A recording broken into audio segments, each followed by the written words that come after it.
This is KTN News.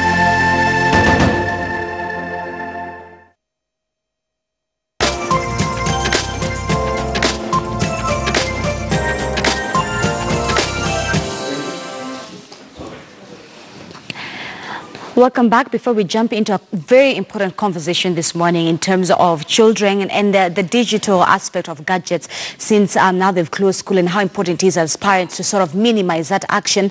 A quick update of stories within the tech world. Now, Cuba on Tuesday provided free internet to more than 5 million mobile phone users in the country. The tests begin to sell and the service within the news feature. The Caribbean island is one of the Western Hemisphere's least connected countries, and Tuesday marked the first time in its history that internet services were available from one end of the country to the other. There are hundreds of Wi-Fi hotspots in the country, but virtually no home penetration. La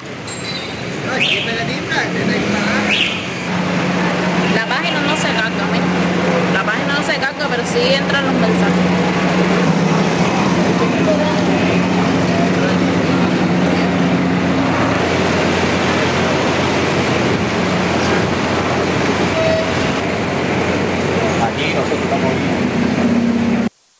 Now, the rise of information sharing in the digital age has made it easier to disseminate knowledge, but it also brings in with it heightened risks, from hackers stealing our information to launching cyber warfare and eventually weaponizing legitimate platforms.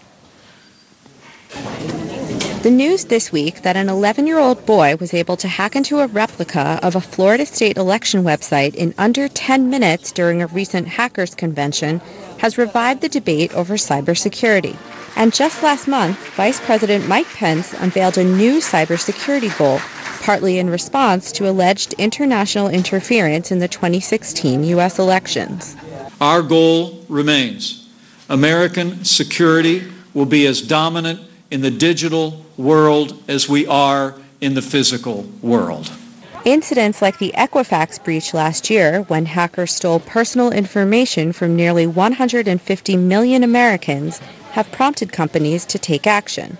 Many have started hiring professional hackers like Vinny Troya. Companies will pay me or pay us for services to try to break into their systems and bypass their defenses.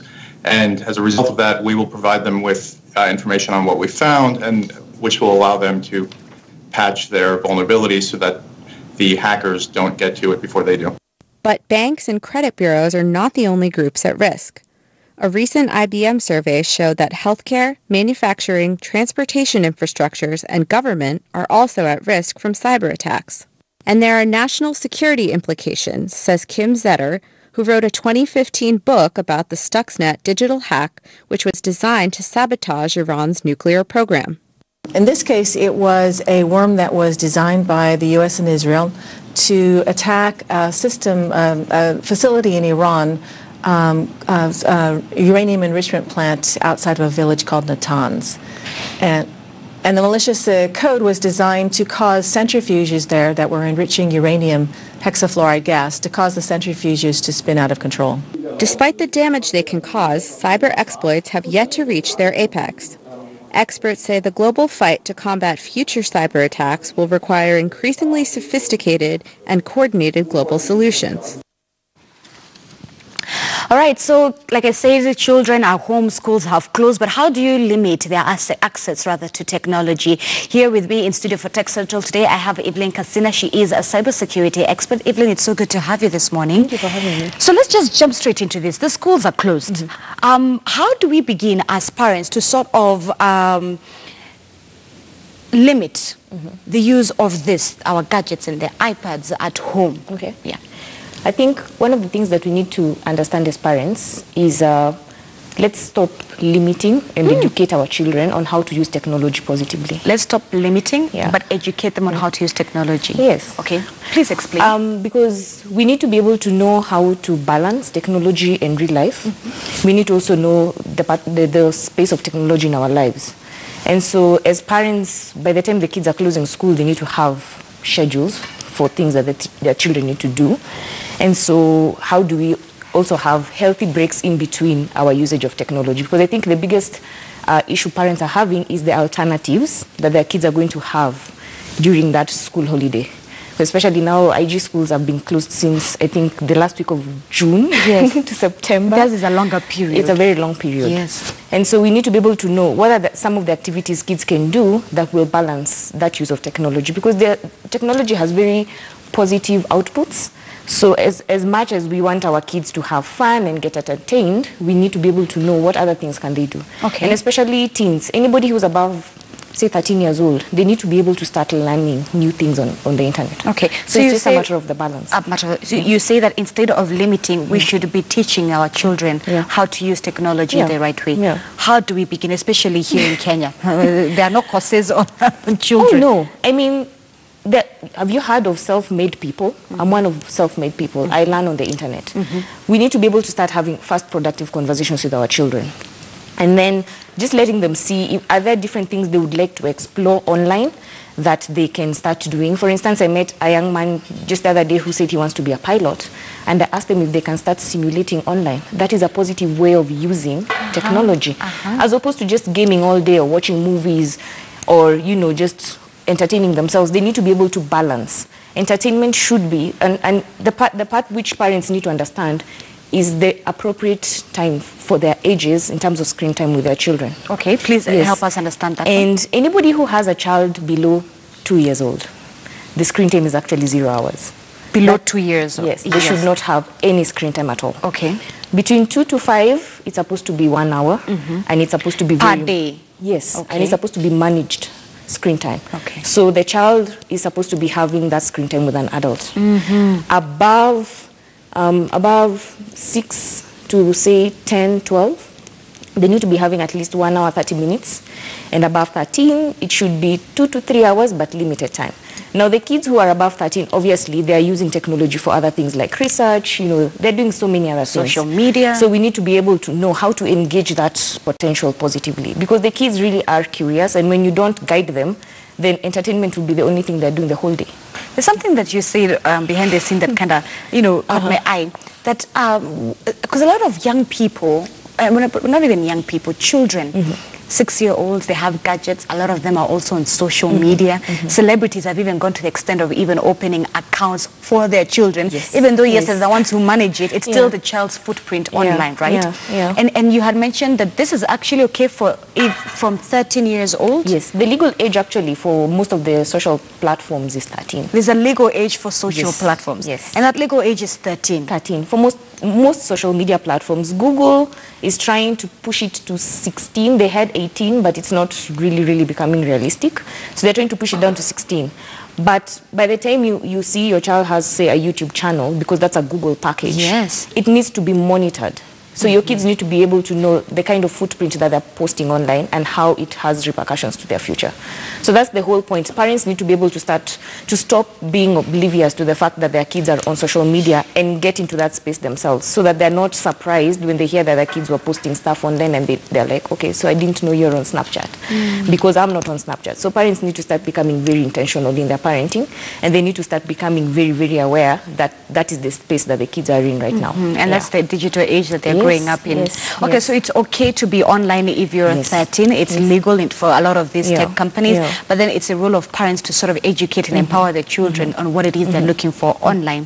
All right, that one has stuck and locked in. Let's talk about perhaps even as a cybersecurity. I love how you say that for certain age, there's a limited time that you have on screen.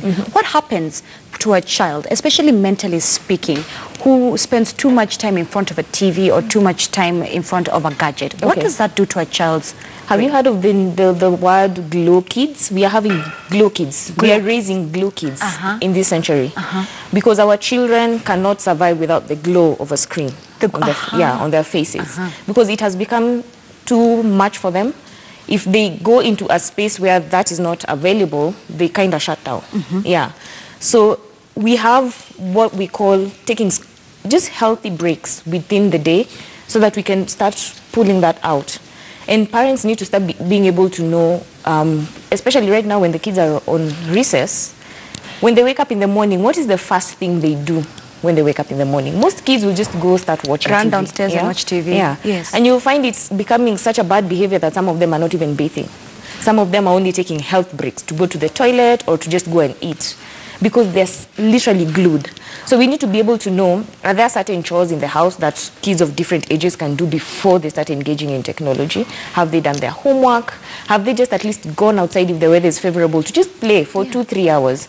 And then what is the limit within what you can give your children? For instance, if it is a movie, have you pre-screened that movie that your child is watching? If it is a game you're buying, have you sat as a parent and played that particular game before you hand it over to your children? Because I think we have so much pressure to keep up that when someone just hears there's a new, a video game, they just go by because they don't want their kids to keep making that noise in the house. And we're not taking that initiative to actually be part of that process. So that's why we are really stressed that we don't know what to do with our kids during the holiday. As parents. Yeah. Okay, so there's something that you've mentioned that has also caught my attention. Do you think that using technology or these tech gadgets should be a reward system, in the sense that, like you've said, if it's a beautiful day, go outside and play before you come and watch your favorite cartoon.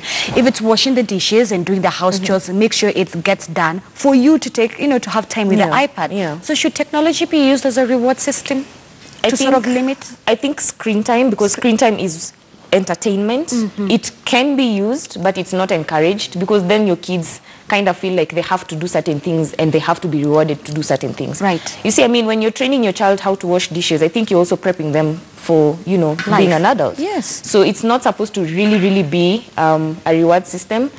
But hey, we are in a world where we need to know how to manage our kids also appropriately. All right. So, yeah. And then talking about managing kids appropriately, do you believe, and this is, I know this is your area of expertise and it might go editor, but do you think that in this day and age, we can have vacation time, school holiday, tech-free?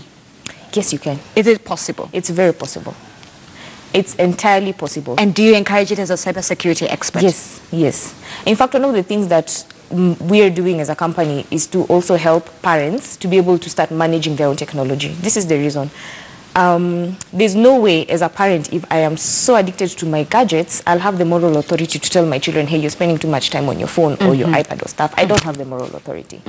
And so we are trying to help parents also see how to detox from technology, because I think we have made it so cultural that everything is being done even just on our mobile phones. So we are losing eye-to-eye conversations. We are losing heart-to-heart conversations. We are not being real. So everybody, even in the dining table, everybody's on their phone. So one of the things that we are trying to encourage parents is to have like tech-free zones. Like around the dinner table, there's no technology. Even the TV should not be on. Right. So let's have these conversations. Even if it's just 30 minutes, let's talk. How was your day? Let's have that conversation. Tech-free zones, and I feel like we need to start encouraging this. Is like the toilet. You're not supposed to go with your phone to the toilet. I mean, come on. Yeah. Go with a book or something. Yeah. And also your bedrooms. So just trying to declutter technology from every space in the house and having it to have a part in your life. That is something that we're really encouraging. And vacations. While you're going to, for a vacation, you're going to relax. Just go get a sunburn. Just go have that fun. You need to start leaving your technology behind, because there is a place for it in your life. Okay, let's take this conversation deeper. How, and this is the thing, when schools are on break, parents haven't taken a break from work, so a lot of them are, a lot of them are, they're going around their normal schedule, so they're not at home to always be watching what content are my kids watching, what movie, what series are they watching, which cartoon, because nowadays even cartoons are not safe. There's a lot of messages behind it. But how do we go about perhaps restricting and protecting kids online? Is it passwords? Do passwords even work nowadays? Because a lot of parents will give passwords to kids as a reward system, right? So as a cybersecurity expert, how do you begin then to protect children? I'll answer that in two parts. Parents need to be able to know that, yes, I'm restricting certain things because probably you're limiting time or you're filtering content. And I'll give you an example of Netflix. When you have a Netflix account, you can have profiles. So you can have profiles. So you can actually set out profiles for your different children and limit content in the particular profiles. That's one thing. So you can actually protect passwords within different profiles. Number two, we need to start having to change our mindsets as parents on the fact that we want to filter. Remember, you may secure your child at home. You may secure your child at home, but the world out there is not filtered at all. So we need to be able to start training them for the unfiltered world. That is embedding your values in your child, so that even when you are not there, they know for a fact, I cannot post certain things on social media because I can't say them in front of my parents. Another thing I think we are really not taking into account is our house managers. They actually are also a very big stake in raising our children.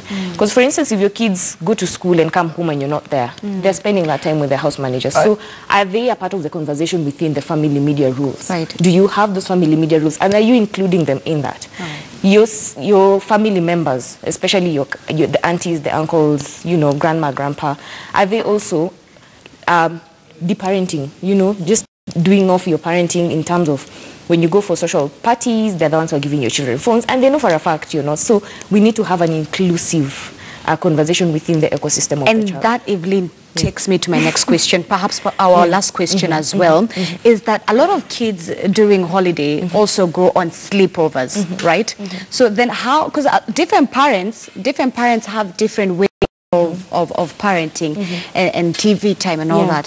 So how do you begin to also apply the same thing, especially when your kids are not home, they're in Auntie so-and-so's house or grandma's house?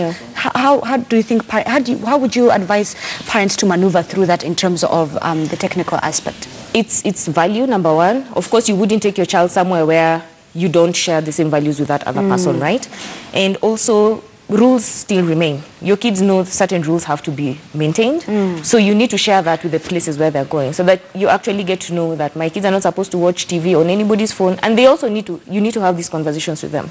So just having an all-rounded conversation with the ecosystem of the child, that is very important. Yeah. Thank you so much, Evelyn. Karibu. Evelyn Kasina, she is a cybersecurity expert helping us understand what it is as parents we can do during this period when